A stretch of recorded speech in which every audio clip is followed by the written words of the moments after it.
Hey racers, here's a look at the RZR Pro R Factory. Another question that we get from customers is, what is the difference between one of the factory team cars and this car that I'm buying?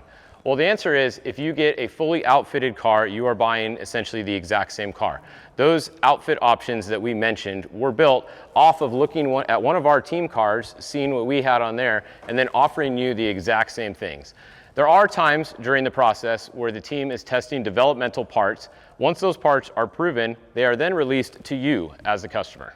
Once your vehicle is fully outfitted and ready to go to the race, don't forget there's much more to racing than just the vehicle. It takes having good team preparation along with advanced experience of the course and all of that packaged together to be able to go to a race to compete for a win.